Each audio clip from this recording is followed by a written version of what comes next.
All right, gents, here we are. I'm going to give a whirl on tying just a general Flymph pattern here on my vise with a camera between me and the vise. This could be interesting.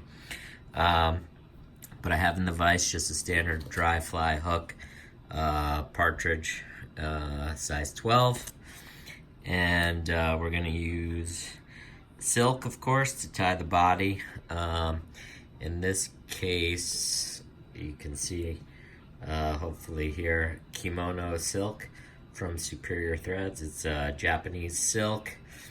This color, it's a little hard to see in the light, but it's an orangish brown.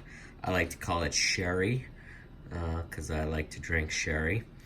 And speaking of drinks, I've got my tying beer here, hazy little thing that I'm gonna drink. Let me just get a sip there now. There we go. And for Hackle on the fly, we're going to use hen from a hen cape, whiting hen cape here. This is medium ginger, beautiful little cape. And obviously for the body, we're going to use the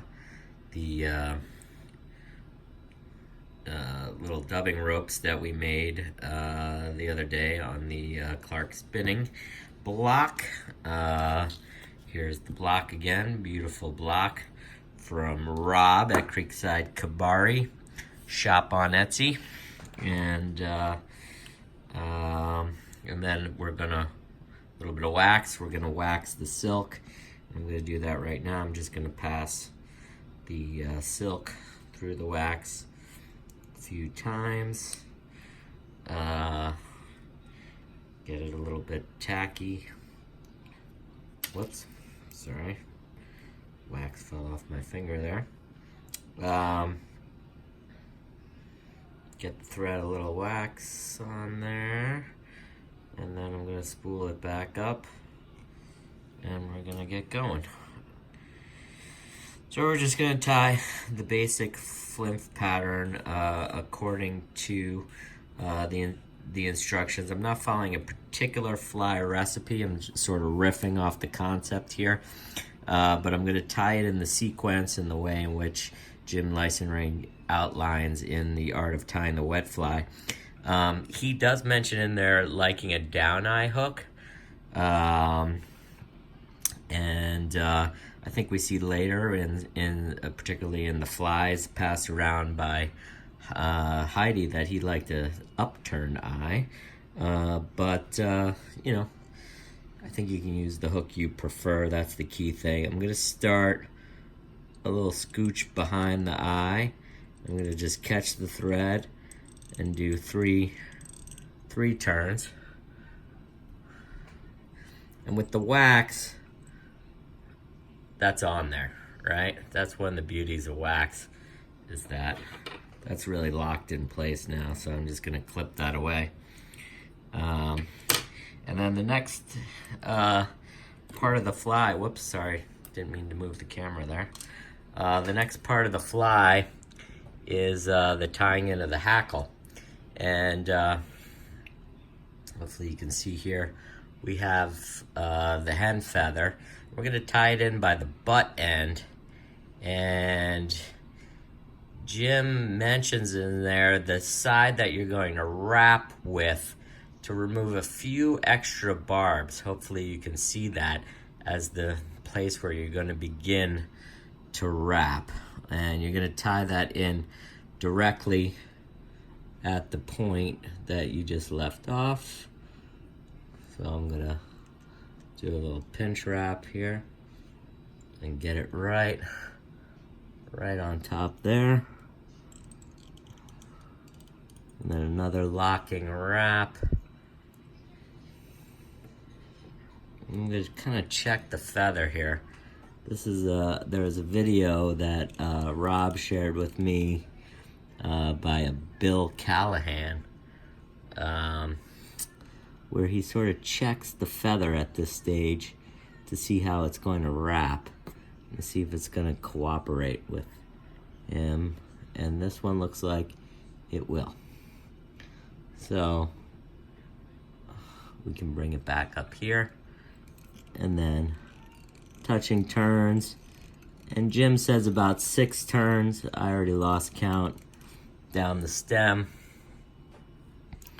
touching turns, and it's a little hard with the camera in the way here to see how well I'm doing on that, because the vise is a little further away than I would normally hold it.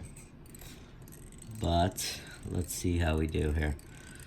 So we're gonna do touching turns down to the butt, or the bend of the hook. And unlike Yorkshire spider or some of the classic wet flies of the pre-skews era, skews was a big influence on Leisenring, but pre-skews era, they would obviously tie much shorter, the body going to the hook point. But here we're gonna tie a little bit into the bend, and then we're gonna leave it there. And we're gonna get these little spinning brushes, and I'm gonna pull one off the card. And we use Primrose here. And you want a few turns of silk to be there on the fly before you get into the hair. So I'm gonna trim away the excess, but kind of hold it at a point where I have some silk. And again, this thread is wax, so it's really easy to kind of bite. Let me just look. Yeah, I got a couple turns of just silk there. And then I'm gonna wrap up to just a scooch behind the eye. Not behind the eye, behind the hackle, sorry. Right about there, because I want to be able to get a hefty hackle in there, and almost like a semi-palmer kind of situation for the wrapping of the hackle. And I'm going to wrap back towards the thread. Right now, I got the brush on. I have my English hackle pliers here, and I'm going to use a bodkin, and I'm going to hang this on here. And I'm just dropping the hackle pliers, and I'm gonna give it a little spin just to tighten up in case anything got a little loose there once I took it off the card. Just tightening up that a little bit, all right? And now I'm gonna start to wrap in touching turns the rope. And I don't mind that the sherry color shows through a little bit.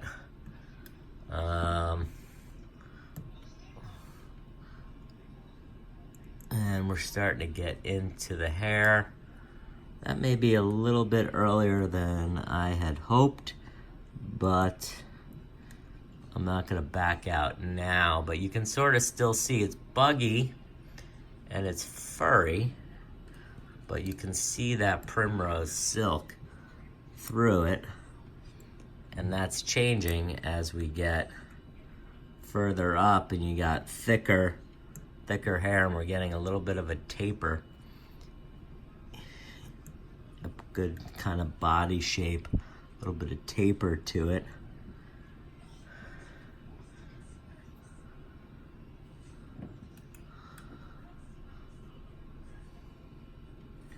I might go back one there just a little bit, double it up, make it a little bit thicker there. And then now I'm caught up with the thread. I'm gonna lock this down one. 2 turns. Just to lock that in. And then I can cut it away.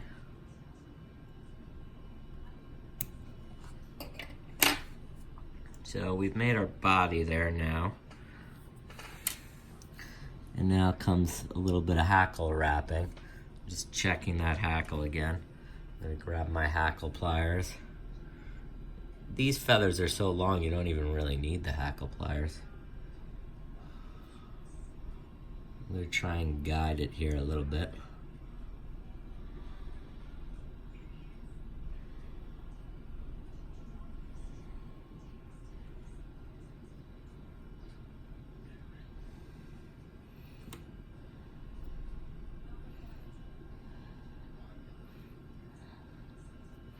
Wraps one behind the other.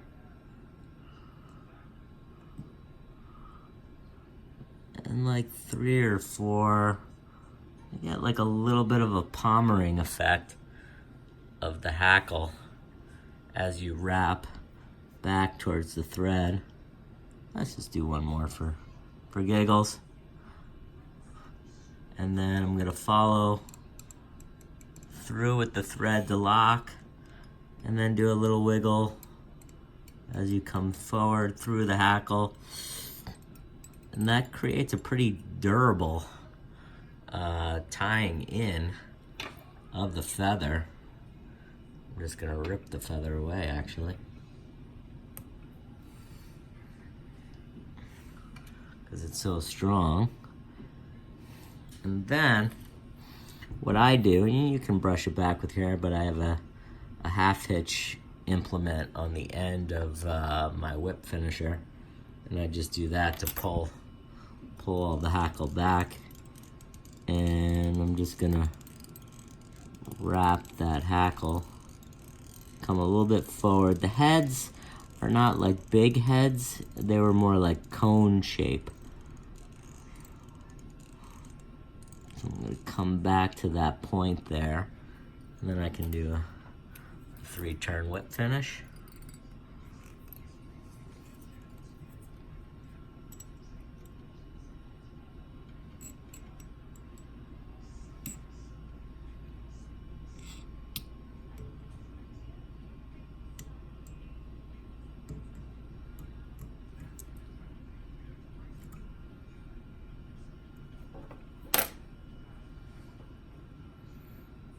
Looks like we caught one hackle fiber or a hair.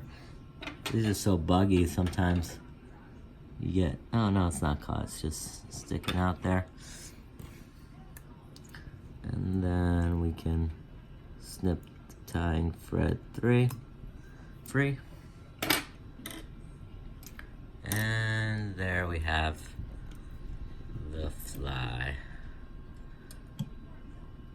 And it's tied in the round, which is nice.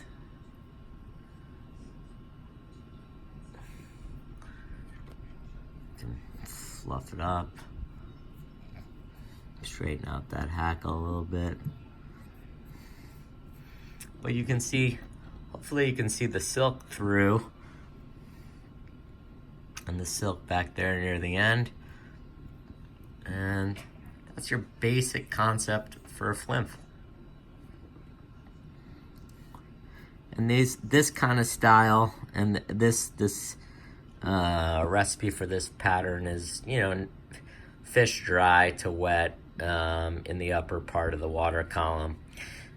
He has similar recipes for flies, if you will, that are less hairy body, a little bit more just the hair and the thorax, and very short hackle or very minimal turns of hackle, and often really soft hackle like jackdaw or something like that, more for the nymph patterns that are going to sink deeper. But that's the idea. Hope you enjoyed it. Cheers.